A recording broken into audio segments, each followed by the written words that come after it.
Bismillahirrahmanirrahim. Assalamualaikum warahmatullahi wabarakatuh.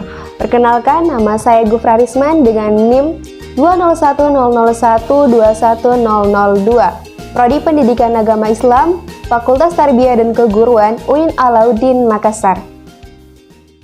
Pada video kali ini, saya akan menjelaskan tentang materi ilmu pendidikan Islam yang mencakup di dalamnya yang pertama yaitu berkenalan dengan pesantren, madrasah, dan sekolah. Yang kedua, gagasan pemikiran dan pembaruan pendidikan Islam oleh Azumardi Azra.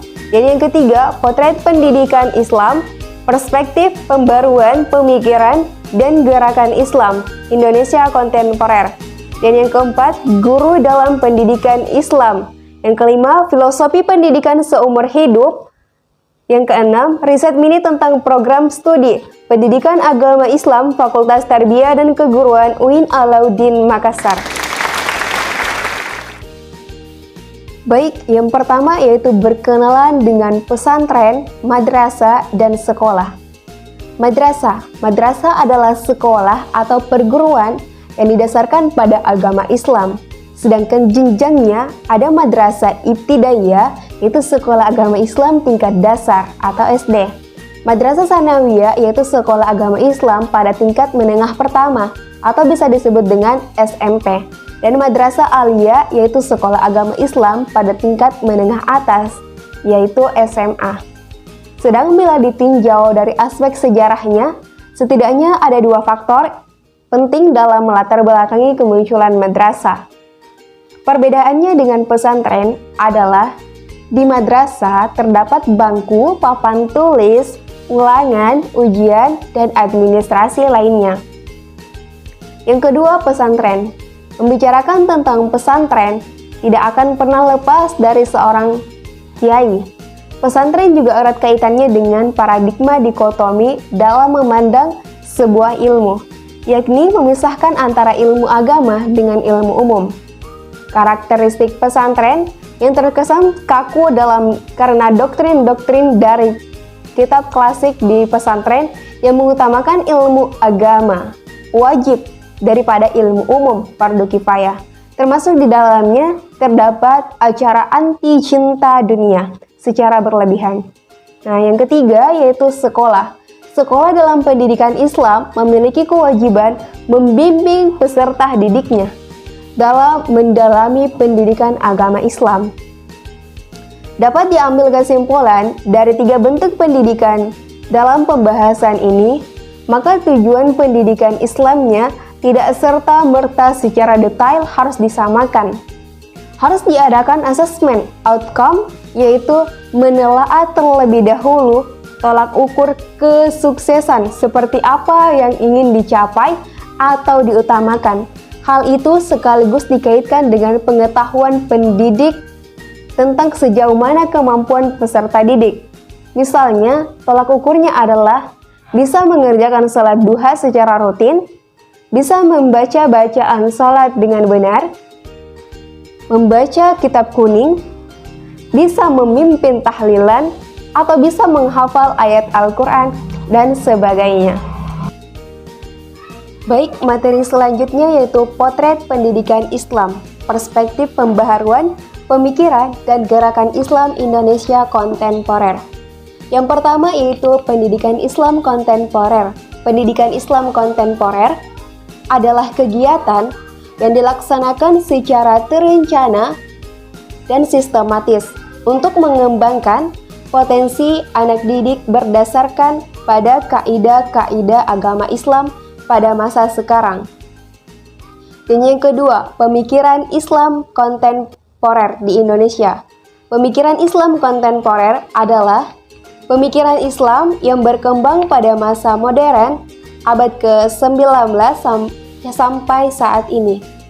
Ciri dari Islam kontemporer yaitu berkembangnya metode pemikiran baru dalam menafsirkan Al-Quran dan peradaban Islam. Tiga struktur atas masifnya Islam kontemporer. Yang pertama yaitu fundamentalisme. Fundamentalisme ini diartikan sebagai paham yang berusaha untuk memperjuangkan dan mengimplementasikan apa yang dianggap mendasar.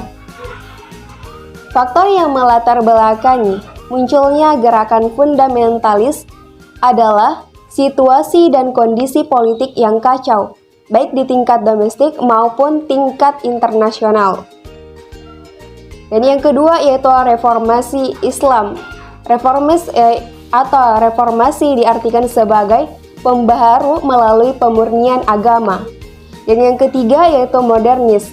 Biasanya diartikan sebagai cara berpikir dengan peradaban barat, dengan statement merujuk kepada upaya untuk mengejar ketertinggalan umat Islam selama ini. Ini yang ketiga, selanjutnya yaitu jenis pendidikan Islam kontemporer. Yang pertama yaitu pondok pesantren, yang kedua sekolah Islam terpadu, dan yang ketiga yaitu madrasah. Selanjutnya yaitu gagasan dan pembaruan pemikiran pendidikan Islam Az-Zumardi Azra.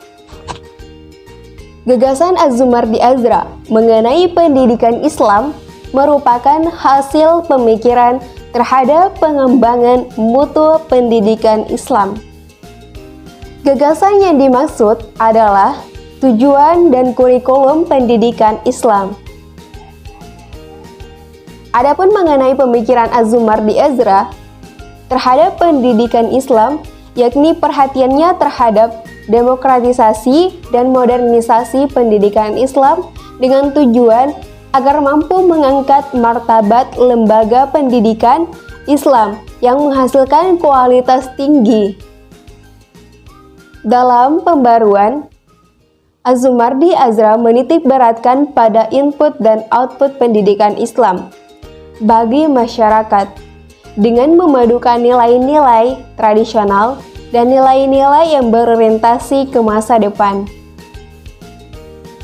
Gagasan pemikiran dan pembaruan pendidikan Islam Az-Zumardi Azra patut menjadi acuan bagi orang-orang yang bergelut dalam dunia pendidikan Islam, terutama kaum akademis pendidikan Islam. Selain itu, diharapkan para generasi muda mampu melakukan pembaruan dunia pendidikan Islam dalam bentuk aplikatif.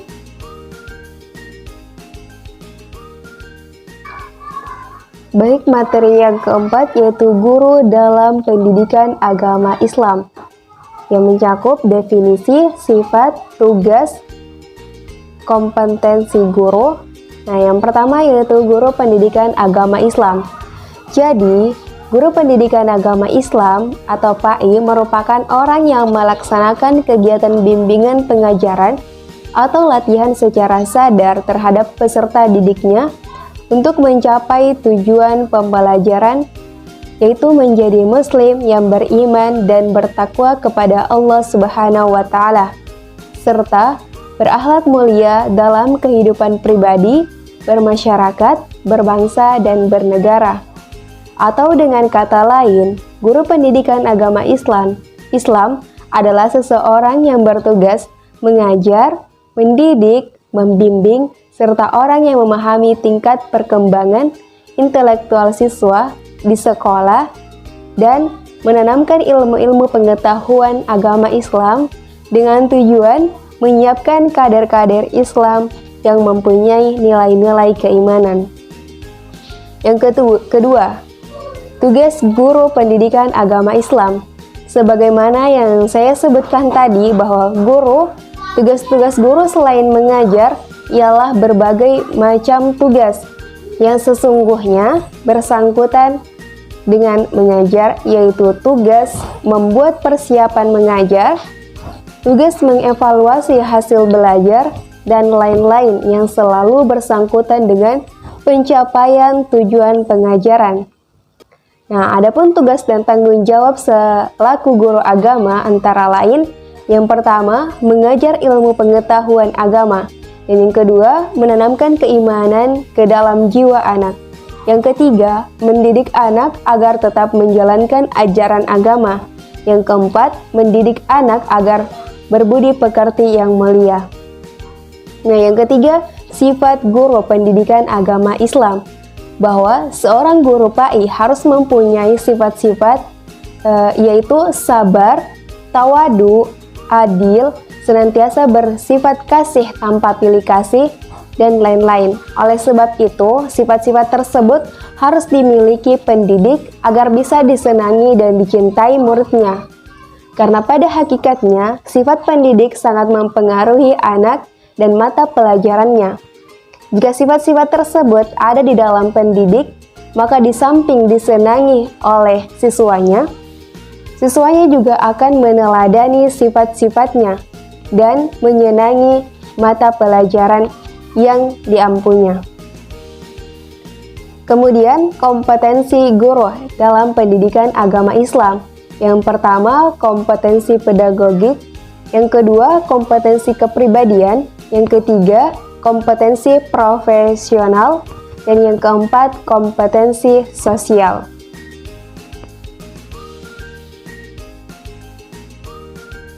Baik, materi selanjutnya itu filosofi pendidikan seumur hidup dalam berbagai perspektif. Pendidikan seumur hidup adalah proses pendidikan secara kontinu berlangsung tanpa batas, waktu dan tempat, yaitu mulai sejak lahir sampai akhir hayat manusia. Adapun tujuan untuk pendidikan manusia seutuhnya dan seumur hidup ialah sebagai berikut. Yang pertama, mengembangkan potensi kepribadian manusia sesuai dengan kodrat dan hakikatnya, yakni seluruh aspek pembawaannya seoptimal mungkin. Dan yang kedua, dengan mengingat proses pertumbuhan dan perkembangan kepribadian manusia bersifat hidup. Pertama, tinjauan ideologis pendidikan seumur hidup akan memungkinkan seseorang mengembangkan potensinya sesuai dengan kebutuhan hidupnya. Pada dasarnya, semua manusia dilahirkan ke dunia mempunyai hak yang sama, khususnya hak untuk mendapatkan pendidikan dan peningkatan pengetahuan dan keterampilannya. Nah, ditinjau dari ekonomi, pendidikan merupakan cara yang paling efektif untuk keluar dari lingkungan yang menyeret kepada kebodohan dan kemelaratan. Nah, ditinjau dari sosiologis, pada umumnya di negara-negara sedang berkembang, ditemukan masih banyak orang tua yang kurang menyadari akan pentingnya pendidikan formal bagi anak-anaknya. Oleh karena itu, anak-anak mereka yang kurang mendapatkan pendidikan putus sekolah dan tidak sekolah sama sekali. Dengan demikian, pendidikan seumur hidup kepada orang tua akan merupakan solusi dari masalah tersebut. Kemudian tinjauan filosofis. Negara-negara demokrasi menginginkan seluruh rakyatnya menyadari pentingnya hak milik dan memahami fungsi pemerintah, DPR, DPRD, dan sebagainya. Kemudian tinjauan teknologis. Di era globalisasi seperti sekarang ini, tampaknya dunia dilanda oleh eksplosi ilmu pengetahuan dan teknologi dengan berbagai produk yang dihasilkannya. Bila hal ini dilakukan, maka kita akan senantiasa tertinggal sebab bagaimanapun orang tidak bisa menutup diri terhadap segala kemajuan yang melandainya.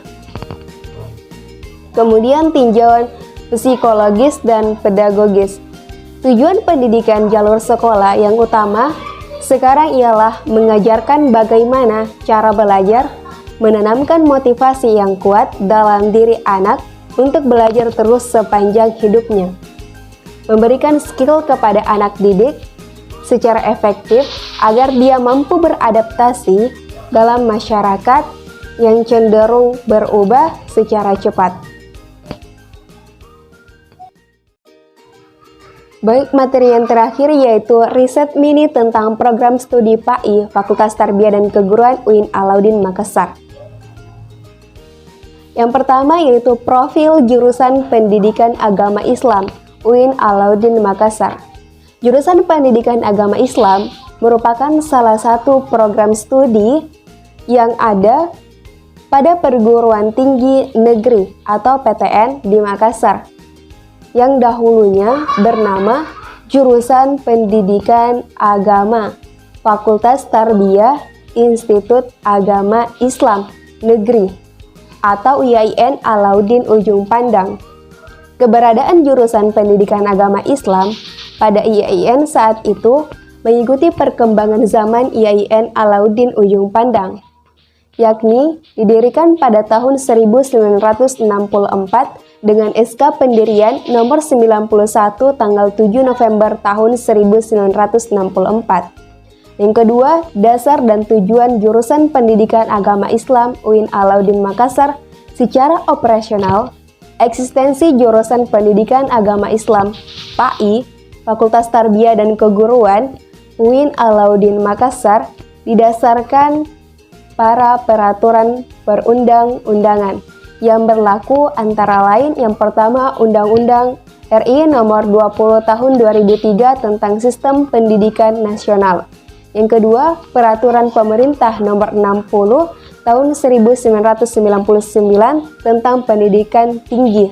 Dan yang ketiga, Peraturan Presiden Nomor 57 Tahun 2005 tentang perubahan IAIN ke UIN Alauddin Makassar.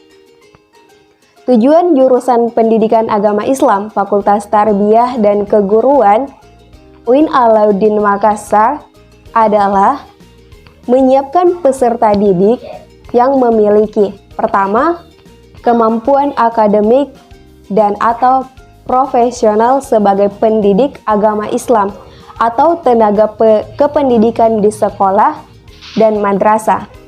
Dan yang kedua, kemampuan menerapkan pengembangan dan menyebarluaskan ilmu-ilmu agama Islam di tengah masyarakat, baik secara lokal, regional, dan nasional, maupun internasional.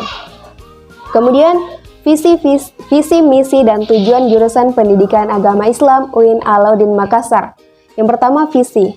Visi program studi pendidikan agama Islam adalah pusat pembinaan dan pengembangan tenaga pendidik agama Islam yang unggul dan berdaya saing dalam integrasi keilmuan berbasis peradaban Islam di kawasan ASEAN pada tahun 2029. Dan yang kedua yaitu misi program studi pendidikan agama Islam. Itu memiliki misi sebagai berikut. Yang pertama, melaksanakan pendidikan dan pengajaran berbasis peradaban